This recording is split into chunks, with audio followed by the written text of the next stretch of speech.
Panahon ngayon, mahalaga na ang bawat isa sa atin ay may alam pagdating sa pagbibigay ng paunang lunas o first aid sa panahon ng emergency.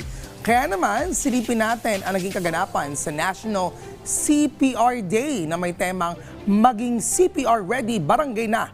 Let's all watch this. Sa oras ng emergency, bawat segundo ay mahalaga. Sa pamamagitan ng tamang kaalaman sa proseso ng CPR, pwede ka nang makapagligtas ng buhay. Kaugnay ng pagdiriwang ng taunang National CPR Day, muling binigyang diin ng mga eksperto ang layunin ng ZAPINAS o Cardiopulmonary Resuscitation Awareness and Training Campaign. May datos na kung hindi naman kayo trained professional rescuer, hindi tayo nurses, no? Hindi nyo kinakailangan mag-rescue breath, pwedeng chest compression lang. Sa pagtutulungan ng Philippine Heart Association, Department of Health at mga LGU, patuloy na pinalalawak ang kaalaman sa bawat barangay tungo sa isang CPR-ready na komunidad.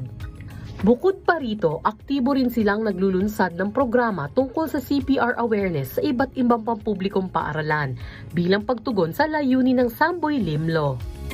Buong Pilipinas po ito Ang mandate po nito lahat ng public and private high school. So, ang isang bata, 16, 17, 18 years old, bago ka gumraduate, marunong kang mag-CPR. So, yung magulang mo, yung lolo mo, yung kapatid mo, kung saan ka man at may nangyari sa kanila, alam mo kung anong gagawin. Pupunta din sa schools.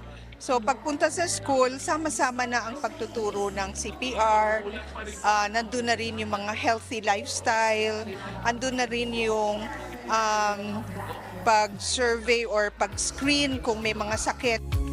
Sa dami ng nangyayari sa ating paligid, madaling isantabi ang halaga ng bawat segundong lumilipas.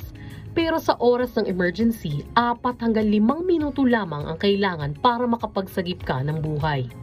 Kung mas maraming Pilipino ang may kaalaman sa tamang pagbibigay ng CPR, mas marami rin ang buhay na maisasalba. At gaya nga ng paalala ng PHA, mga kababayan, puso muna.